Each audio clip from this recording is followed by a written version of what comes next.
वफाकी काबीना ने 27वीं आईनी तरमीम की मंजूरी दी थी। वज़ीर-ए-आज़म शहबाज शरीफ ने आज़रबाईजान से बज़रिया वीडियो लिंक वफाकी काबीना के इजलास की सदारत की। इजलास में ख्वाजा आसिफ, मुसद्दिक मलिक, राना सनाउल्लाह, रियाज पीरजादा, ओन चौधरी, वज़ीर कानून, अटॉर्नी जनरल और दीगर शरीक हुए। वफाकी वज़ीर कानून आज़म नज़ीर तारड़ 27वीं आईनी तरमीम पर काबीना को ब्रीफिंग दी। इजलास में पीपल्स पार्टी की तजवीज़ का भी जायज़ा लिया गया।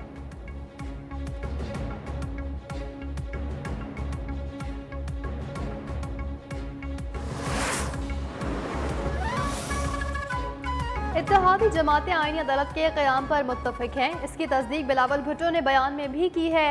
आईनी तरमीम कानून और इंसाफ की मुश्तरका कमेटी के हवाले से किया जाएगा। वज़ीर कानून आज़म नज़ीर तारड़ की काबीना के इजलास के बाद मीडिया से गुफ्तगू। कहा, चेयरमैन, डिप्टी चेयरमैन सेनेट का बिला तातुल इंतखाब को यकीनी बनाया जाएगा। हर 3 साल बाद चेयरमैन, डिप्टी चेयरमैन सेनेट का इंतखाब आईनी ज़रूरत होगा।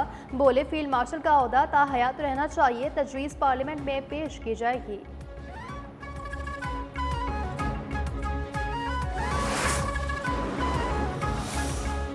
मुजवज़ा 27वीं आईनी तरमीम के अहम निकात सामने आ गए। कमांडर ऑफ डिफेंस फोर्सेस का ओहदा मुतारिफ कराया जाएगा। 7 जजेस पर मुश्तमिल आईनी अदालत क़याम की तजवीज़। जज की रजामंदी के बगैर हाई कोर्ट्स या उनके इलाकाई बेंचेस के दरमियान जजेस के तबादले का इख्तियार देने की शिक़ें तरमीम का हिस्सा है।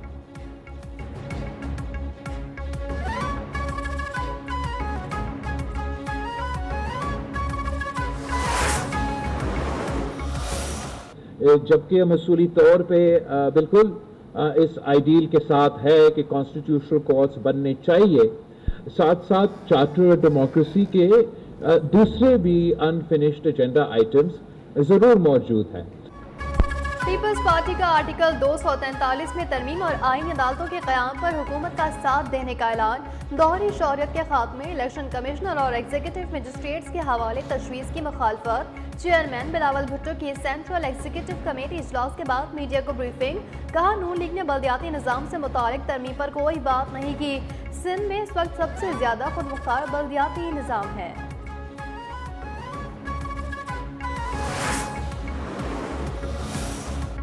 27वीं आईनी तरमीम सेनेट के कुछ देर बाद होने वाले इजलास में पेश कर दी जाएगी। 27वीं तरमीम ज़िमनी एजेंडे में शामिल की गई।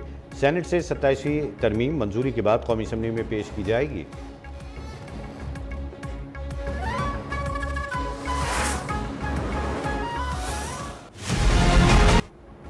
भारतीय इशारों पर अफगान तालिबान की हरधर्मी बरकरार। पाकिस्तान और अफगानिस्तान के दरमियान इस्तांबुल मुज़ाकरात डेडलॉक का शिकार। वफाकी वज़ीर इत्तलात अताउल्लाह तारड़ का कहना है कि अफगान सरजमीन से दहशतगर्दी पर काबू पाना अफगानिस्तान की जिम्मेदारी है। अफगान तालिबान दोहा अमन मुआहदे 2021 की तकमील में अब तक नाकाम रहे हैं। पाकिस्तान अफगान अवाम से खैर सगाली का जज्बा रखता है। पाकिस्तान अफगान अवाम के लिए पुरअमन मुस्तक़बिल का ख्वाहिशमंद है। ताहम तालिबान हुकूमत के ऐसे इक़दाम की हिमायत नहीं करेंगे जो अफगान अवाम और पड़ोसी ममालिक के मफाद में ना हो। पाकिस्तान अपने अवाम और खुद मुख्तारी के तहफ़्फ़ुज़ के लिए तमाम ज़रूरी इक़दामात जारी रखेगा।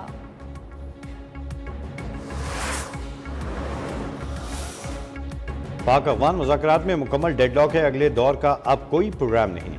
अब सालिसों ने भी हाथ उठा लिए हैं। उनको ज़रा भी उम्मीद होती तो वो कहते कि आप ठहर जाएं और हम ठहर जाते। वज़ीर दिफ़ा ख्वाजा आसिफ का बयान। कहा, हमारा खाली हाथ वापस आना इस बात की दलील है कि सालिसों को भी अब अफगानिस्तान से उम्मीद नहीं। तुर्की और कतर के शुक्रगुजार हैं। खुलूस के साथ सालिसों का किरदार अदा किया।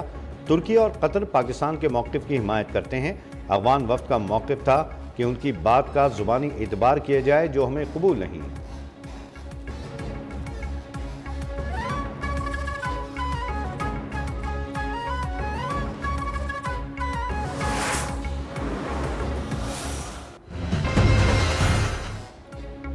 भारत से आने वाली हवाओं ने लाहौर की फिजा आलूदा कर दी।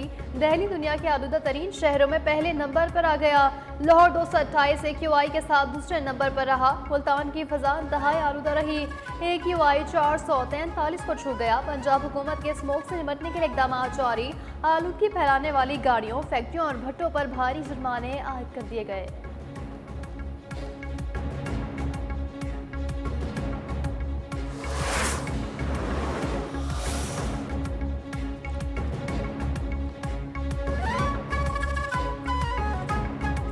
कराची में वाटर टैंकर ने एक और जान ले ली। बल्दिया में बाइक सवार नौजवान जहां भाग। ड्राइवर फरार। मुतवफ़्फ़ी की उम्र 28 से 30 साल के दरमियान है। सोहावा में बकड़ाला पुल पर 2 ट्रकों में तसादुम, 2 अफराद जाँ बहक, तीसरा शदीद जख्मी। रेस्क्यू एहलकारों ने लाशों और जख्मी को अस्पताल मुंतकिल कर दिया। जाँ बहक अफराद का ताल्लुक खैबर एजेंसी से बताया गया है।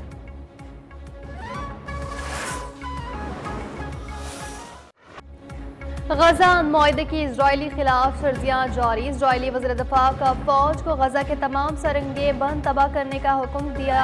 कहा सुरंगें नहीं होंगी तो हमास भी नहीं होगी। हमास को एक और इजरायली कमाली की लाश मिल गई, रेड क्रॉस हुकाम के हवाले कर दी गई। वीडियो शेयरिंग प्लेटफॉर्म यूट्यूब ने फ़लस्तीन में इजरायली मज़ालिम और इंसानी हुकूक की खिलाफ वर्जियों को उजागर करने वाली 700 वीडियोज़ डिलीट कर दी।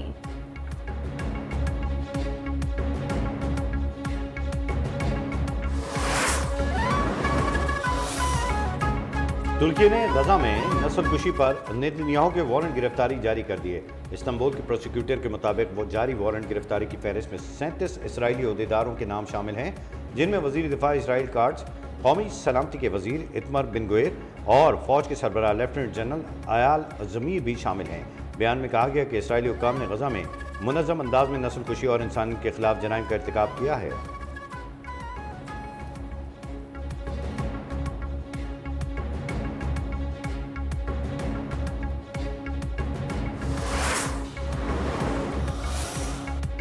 हिंदुत्व नजरिए पर कारबंद भारत फिरका वरानियत और मुसलमानों के मुनज़्ज़म इस्तेहसाल की रियासत बन गया।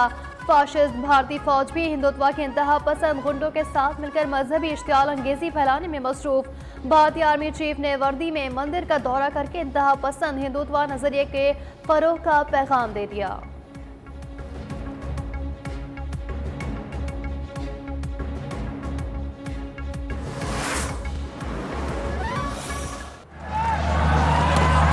Oh, he's beaten him all ends up, but Benatar takes South Africa to victory. Pakistan और जनूबी अफ्रीका वनडे सीरीज का फैसला कुन टाकरा आज होगा। 3 मैचेस की सीरीज के पहले मैच में पाकिस्तान ने फतह समेटी थी। दूसरे मैच में जनूबी अफ्रीका ने पाकिस्तान को 8 विकेटों से बासानी शिकस्त देकर सीरीज 1-1 से बराबर कर दी।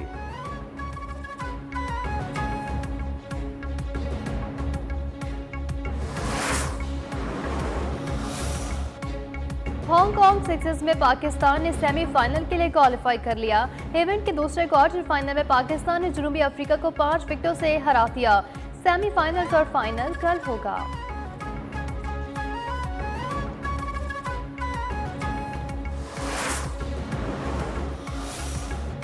दौरा बांग्लादेश के लिए 18 रुकनी कौमी हॉकी टीम का ऐलान। टीम लाहौर से ढाका रवाना हो गई।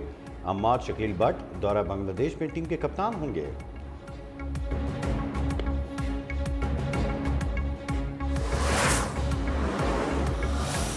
जिंदगी में तो सभी प्यार किया,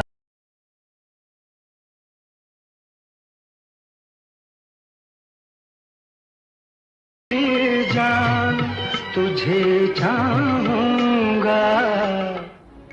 और लॉलीवुड के खूबरू अदाकार दर्पण को मद्दाहों से बिछड़े 45 बरस बीत गए। दर्पण ने अपने करियर में 67 फिल्मों में अदाकारी के जौहर दिखाए। फिल्म साथी और सहेली फिल्मों में बेहतरीन अदाकारी पर उन्हें निगार अवार्ड से भी नवाजा गया।